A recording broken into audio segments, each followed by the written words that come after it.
Well, getting more details and still highlighting this Africa continental trade signing. We're going to Abuja this time for that. Mark? Indeed, Chamberlain, a lot of reactions still trailing this, but I think it's time we took an objective look at this policy and see what it actually holds for us, if there are challenges, and see what it is that we need to do to overcome those challenges. We have with us this morning Professor Ken Ife, who is a macroeconomic policy analyst, and he joins us in our Abuja studios. You're welcome to Sunrise Daily. Thank you very much for inviting me. Well, you have seen the president has just returned from Niamey, and after 1 year of delaying on signing this free trade deal, we said not yet in 2018. Let us take a very critical look at this. We're not quite sure yet, and we had our fears. Now it's been decided that we should sign this, and the president has signed indeed. But there are people who at home are still saying they don't think we're still ready for this policy, even though, well, ready or not, it has come now. What was your reaction when you heard that the president was going to Niamey and this was going to be one of the things he was going to do? Well, it is fait accompli because Nigeria is the main event waiting to happen in the context of Africa Continental Free Trade Area. And so it was a date with destiny. Now, this whole thing began in Nigeria. Remember, in 1980, we had a 1980 to 2000 Lagos Plan of Action. And this was the very beginning when we were looking more on production, agriculture, and all of that stuff. Then in 1991, we had Abuja Treaty, Abuja Africa Economic Community Treaty. Very robust, very detailed treaty. But it suddenly went to sleep. It wasn't until 2012 that they came back again and then had a timetable from 2012 to 2017 for collapsing of the regional economic communities and all the steps that had to be taken before we now move to the AFCTA. And in fact, the acceleration was led by a Nigerian ambassador with the acceleration to prepare the document ready for signing. But unfortunately, or fortunately, the president intervened, and correctly so, he did, because the thing is, you have to compare like to like. I was the DFID trade advisor to Nigeria 2011, 2012, when we were looking at WTO, Trade Facilitation Agreement. And we had all the donor agencies sitting with 24 partners, development agencies, our own agencies, trade agencies. So we worked for 1 year on this, consulting heavily and even doing texts, capacity building, before I now led them to go around and do all the iterative steps and consultation. It was very deep consultation. That's why you didn't actually see anybody talk about, we didn't even know when it was signed. But it was a slightly different case here because it was rushed. So the president listened to dissenting voices, and he did what he should do. That is, call the bluff and so much pressure on him to sign. I said, look, I want to understand this and I want to consult more deeply, and he did. And in fact, apart from the fact that he has now gone to sign, he has actually done more than we expected him to do, because he knows his own limits. He has signed. Now we have to go to the assembly, ratify quickly. The reason is this: they have to do this quickly because when the instrument is deposited with WTO, we are part of WTO. Once you deposit this instrument to WTO, normally others will have to come by accession. And accession means that your application will have to be tossed across all those members to say, and then when conditions that you would have negotiated, instrument that you would have negotiated, you don't have that chance anymore. You just have to accept them as a condition of entry. So we'll have to rush that. Then secondly, we have to look at the policy environment. In fact, before you even look at that, look at institutional framework, because we need to have a minister that talks about regional integration. We contribute 60 to 70% of ECOWAS funding. And then Nigeria was among the 5 heads of state that set up NEPAD. We contribute the most in Africa. The African Union will contribute the most in NEPAD. But you can't see where Nigeria is in all this scheme. So where is the minister representing regional integration? It's a very serious agenda. But you don't know where the person is. Wherever that position or role is hiding, if it's in front of, bring it out. It should be either a minister or attached to a minister. That role should be attached to a minister, so that you have institutional thing there to defend and fight. And so that's very important. Then you also need a policy environment that will be very enabling. For example, we need to have a strategy, ACFT strategy, and then integrate that strategy into our economic recovery and growth plan, so that there's a special section dealing with this. Everybody knows what they're supposed to do, all the sectors. I find it interesting. I mean, you have provided a historical context for this FCTA signing. It didn't just happen out of the blues. We have been a drive, it would seem, from your recollection in making this happen. Now, in a world where you find that more countries, well, indeed some countries are opening their borders, but some, even the big powers, are becoming more introverted, so to speak. They're thinking of themselves first. For instance, the United States is saying America first. How do you suggest that countries open their borders at the same time, protect their, if the economy is fragile, especially in the light of agreements like this? Now, there are two opening of borders. There is internal borders for regional economic cooperation and integration. There's an external borders, and we have different aspects. Okay, let me explain that. There are 3 steps in regional economic integration. We're actually on step level 1. Level 1 is Africa Continental Free Trade Area, which is common market. Then there's a level 2 customs union, which with the one major instrument there is common external tariff. And we've moved very far in ECOWAS in that we've already signed the tariff. What we haven't done is a regional trade policy, because you need that to collapse into a customs union where you now collect money and distribute it equally based on some formula. Then the third level, which is the highest level, is a monetary union. That is where we've moved somewhere there, but we're not there yet. The heads of states, they call it ECO. You know, but we're not there yet, but we'll move somewhere there. Yeah, but that was for ECOWAS, I think. That's for ECOWAS. But yeah. no, the reason, let me give you the connection. At the moment, on the Africa scene, we are doing level 1. Now, in level 2, you don't have to go through this kind of process. It will now be accession. So those who are interested in joining ECOWAS, AFCTA, the ECOWAS economy, will have to accede to that. Those who want to join the monetary economy will have to accede. So, you know, that's why we have to lead, because we're already up there. We have to lead. And then coming to your border, the internal borders, we have answers to those, because I keep saying there's nobody that has the most to gain than Nigeria in this African experiment, because we have so much to give to Africa and we have so much to receive. 80% of the industries in Nigeria today are dependent on imported raw materials. Would you believe? Name it, steel, name it. Even the juice, we are the biggest producer of agricultural produce and juice, fruits, but we still import $2 billion on concentrates. And because of our agroecological zone, which is in a belt, where, you know, that's why we can't give much to ourselves in ECOWAS. But there are other arid zones in the north and in the south of South Africa. Apple is, everything we need is grown in Africa, because Africa covers the whole agroecological zone. So we should transfer some of those trades to Africa. Let's source some of our inputs from Africa. In the same way, we have so much to give in terms of exporting. Take, for example, if we refine our petrol, we supply the whole petrol to everybody in Africa. Is there a problem? If we do our petrochemicals, we supply to all of them. And in the same way, mining products, if we have partnership with South Africa on mining, you can go and write the books on our foreign exchange, because half of their income comes from mining. But why are they not strongly partnering us? They are already here doing business with DSTV, with MTN, ShopRite, name it. They are here. But there are many things that we could do in partnership with them. But the biggest instrument, as far as I'm concerned, is the trade dispute resolution mechanism in the AfCFTA.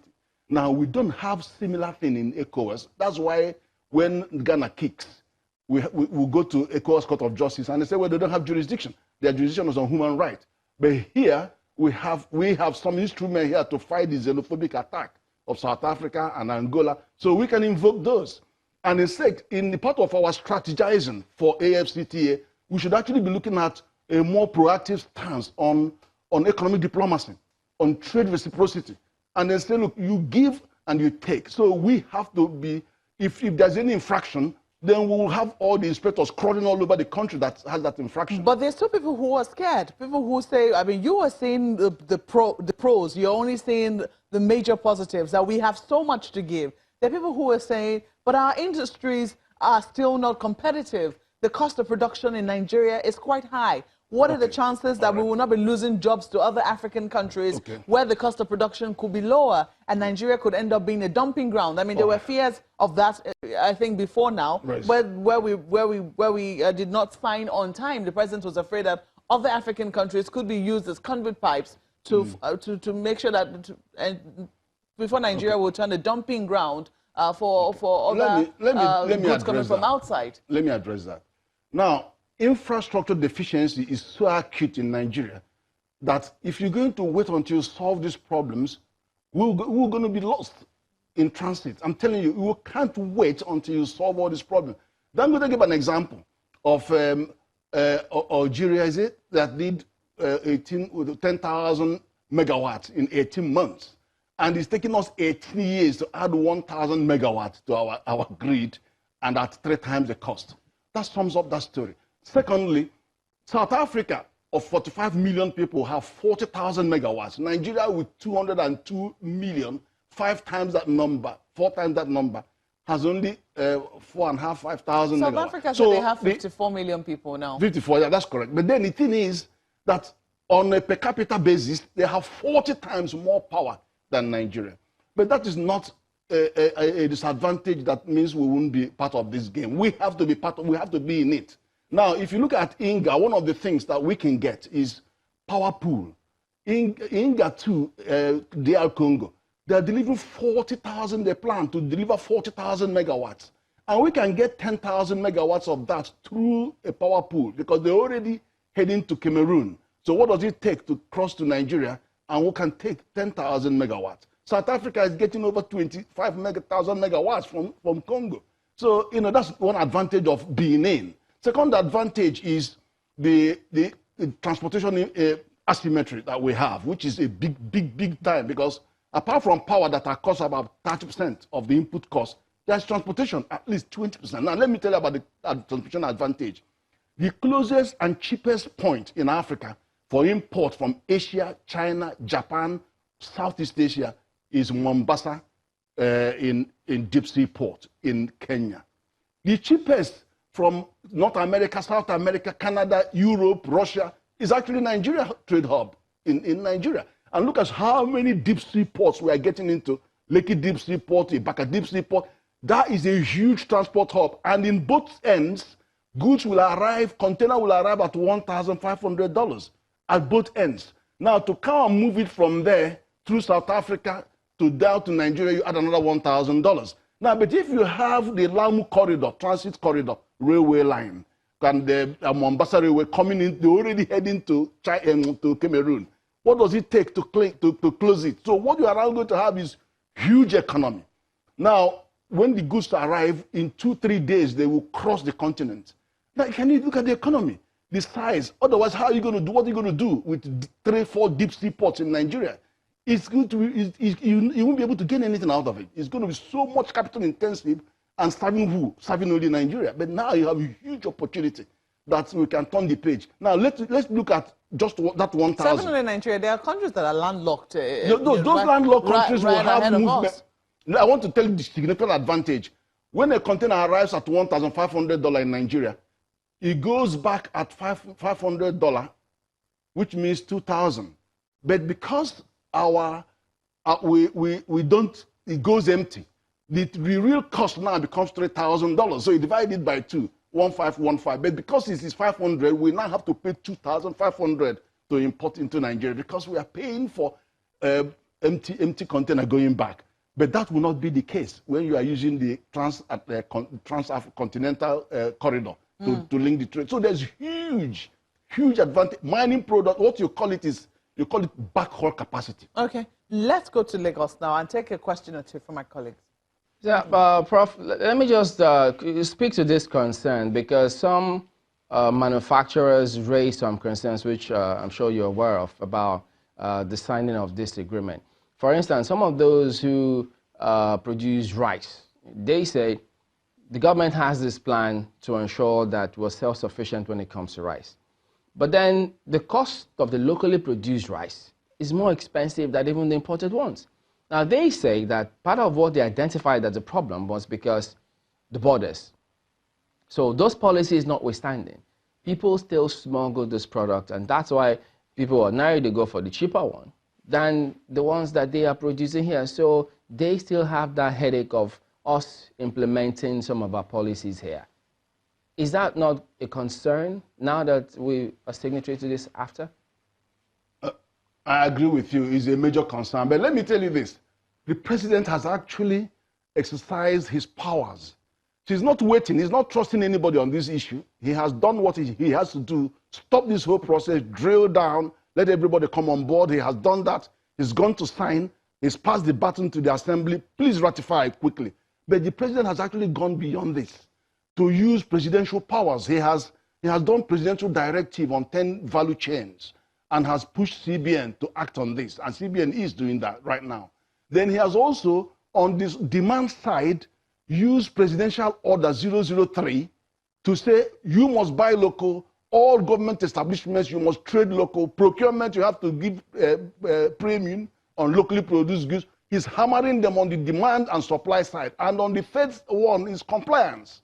He's backed CBN on compliance and say, look, you try it and then you will get blacklisted. Stop all this nonsense of smuggling goods. We are losing customs revenue. Dumping goods, two things. One, you are dumping goods that are substandard and injurious to our health. Two, you are actually undermining the productive capacity of our economy. In two ways, actually. There are constituencies out there, government out there that are subsidizing their products to enter into Nigerian market because we have a huge market. And that is unfair competition. So I should have our trade minister jumping up and down and going to WTO and laying complaint, asking for safeguard measures and all of that.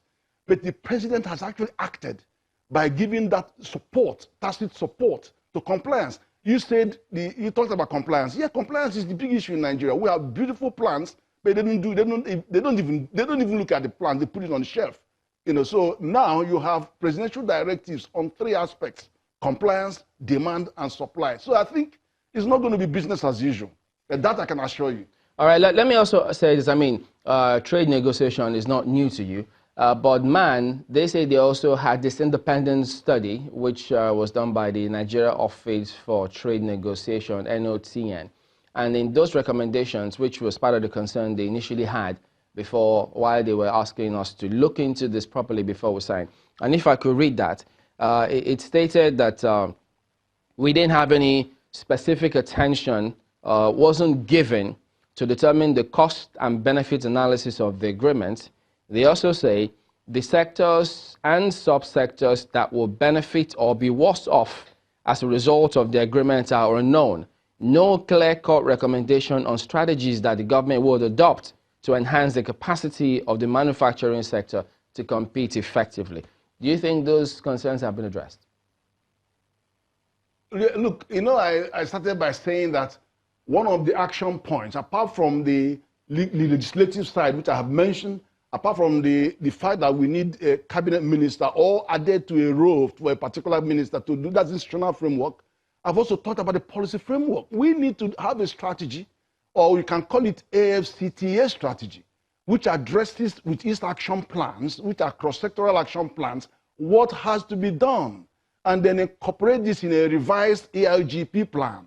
I said that. And then I have said that the president has not even waited for this document. He has kicked it off by using those instruments, presidential instruments at his disposal. So we're moving. We are actually moving, but we should do more. We should do more. We should have that strategy as part of a wider regional economic strategy in Africa. And then make sure that ECOWAS is not escaping. We have to make sure, because we have issues in ECOWAS. You can also see what Dangote says in moving his products from Nigeria to Ghana. How many tariffs that he has to face? About 15 of them in Benin, 19 in Togo, and 10 in Ghana. So by the time his goods arrives in Ghana, it's effectively 39% more expensive. The effective tariff has gone up to about 39%. So these are challenges, and yet we are implementing ECOWAS trade liberalization scheme, and then we are having all that, let alone when you are facing 54 countries on the continent. So there are real problems. But I said we have to capture them in a strategy, and then the action plans, which are cross-sectoral, so every department knows what they have to do as part of this, and incorporate it into a living document, which is our ARPG document, Obviously, that has to be revised. But as I said, the president has not waited for anybody. He didn't want to wait. He has kicked off using every power at within him to actually get the ball rolling with those presidential initiatives and compliance and all of that. But the thing is, now the focus seems to be on CBN. Now we must ask other policies to kick in. We need more fiscal response. We need more trade policy response, investment policy response, trade investors. They all have to join in. They shouldn't leave it all to CBN. And this was what happened in 2016 when we had the recession. Everybody was standing aside, and it was just CBN that was fighting. So no, we should have everybody join hand. All other policies have to join hand. You say that if we had waited for the entire structures in our country to be set right first before we go into this agreement to be part of this initiative, then we would have been somewhere between the devil and the deep blue sea, and as such not achieving anything at the end of the day.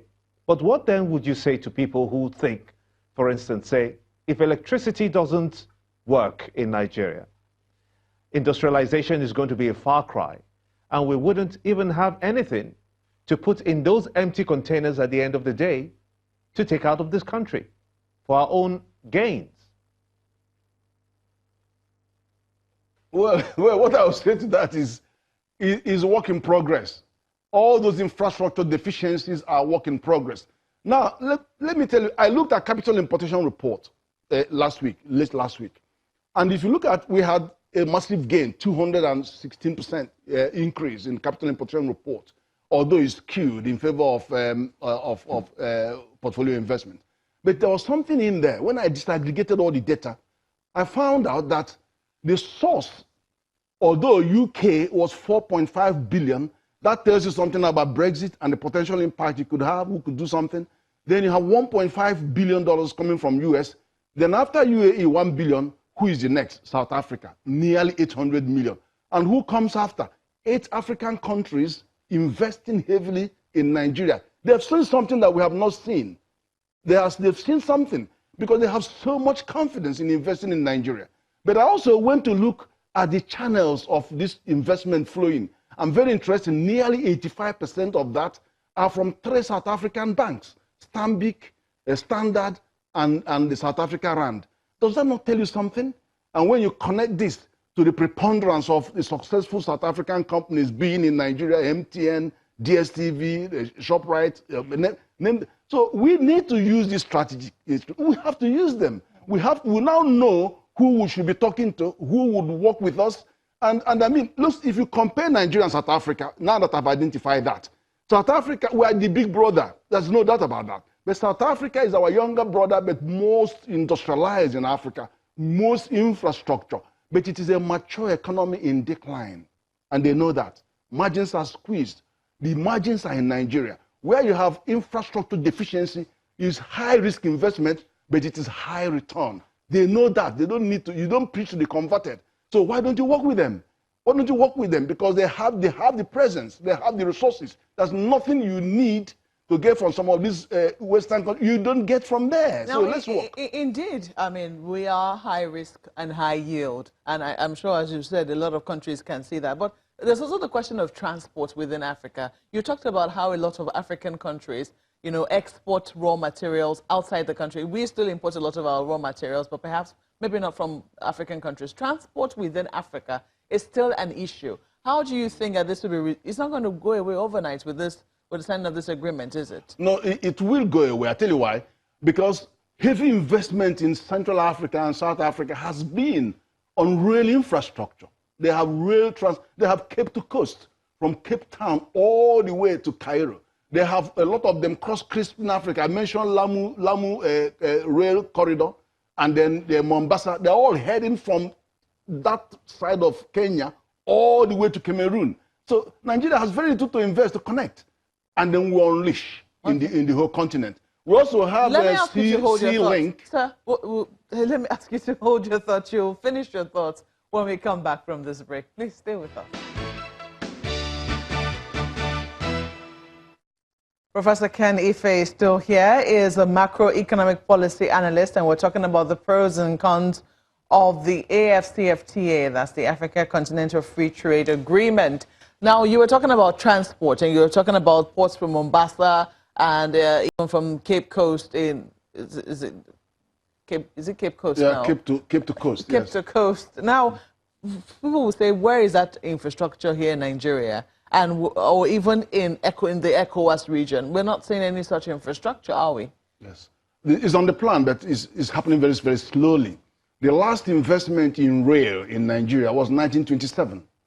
But just now, you could see that in the last administration, there was tempo. And you can even see the chaos in Lagos, sorry, Ibadan, not Ibadan, Abuja to Kaduna. Just see how oversubscribed, how packed it is. It just gives you a feel of what could happen when we do more on the rail transport. But the good thing about the transport network coming in from the rail, coming in from Mombasa down here, is the multimodal nature.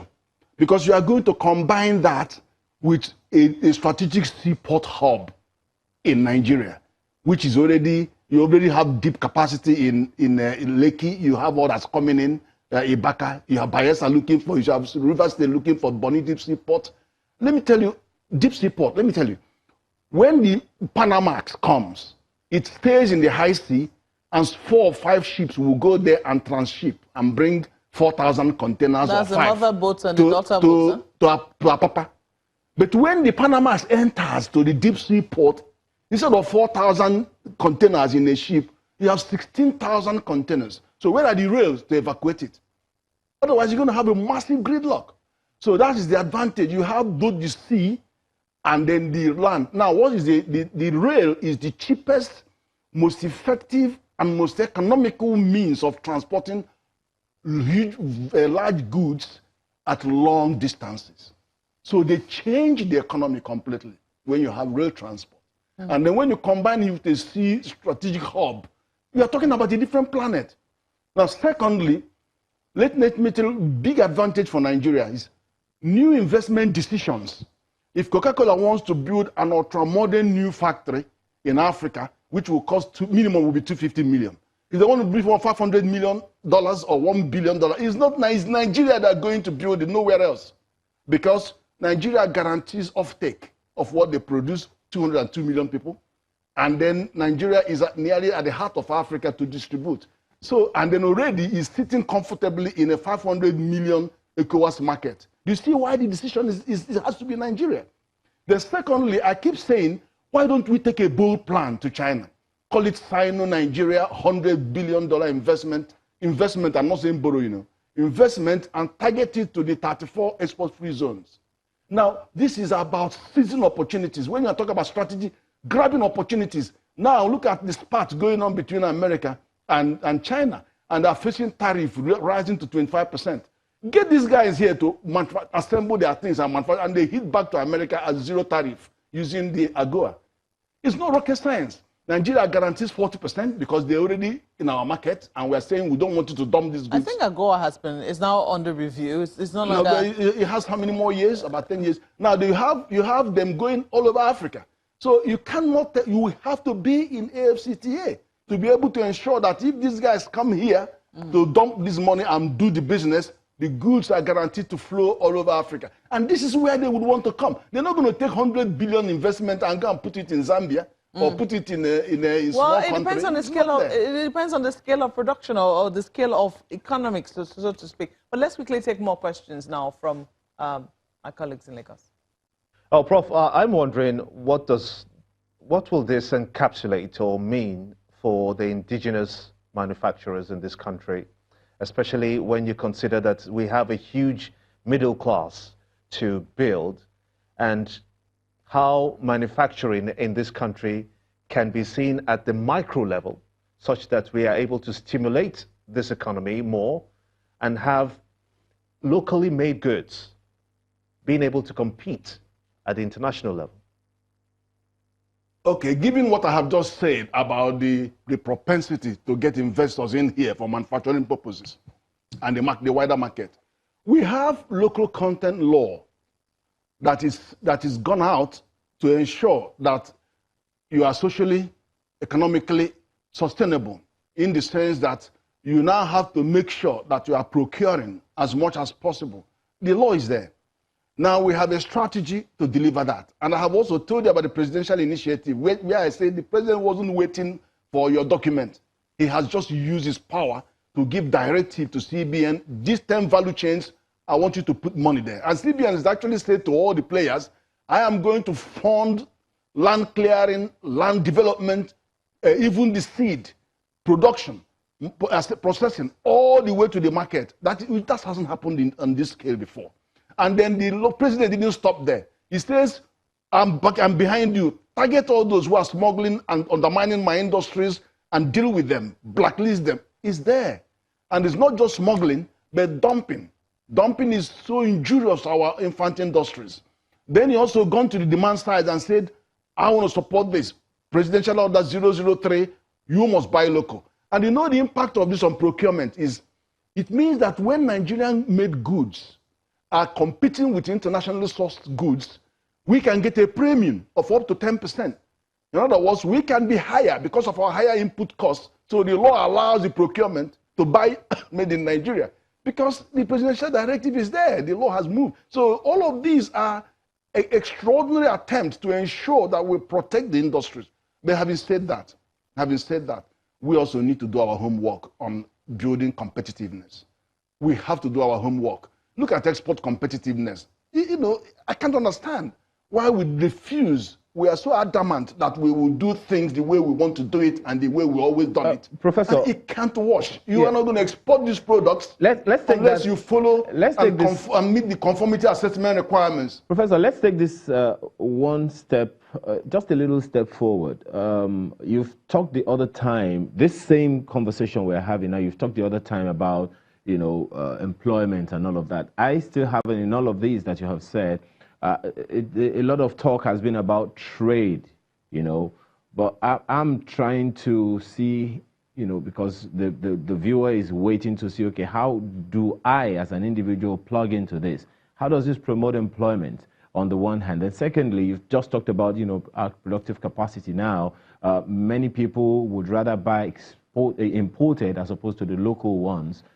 How does this help to reduce cost of production, given the kind of infrastructure that we have at the moment? Okay, one of the ways of living with high infrastructure deficiency is to have clustered approach, because you realize that so many things are working out against our MSMEs. One of them is access to finance. The other one are infrastructure deficiencies, the power, transportation, and all of that. And there are many more, many more. So we're coming around this by using cluster mechanisms, because when you get people to work together, then you reduce you reduce their symmetries, and then you have some scale, and that's one. The second one, of course, which CBN has been doing, is on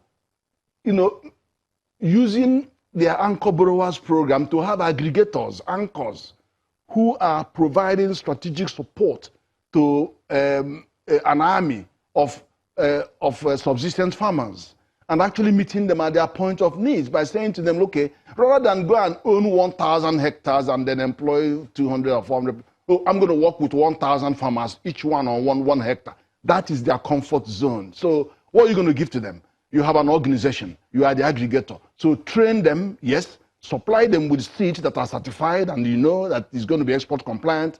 Then supervise them, have about 100 extension workers who go and visit them.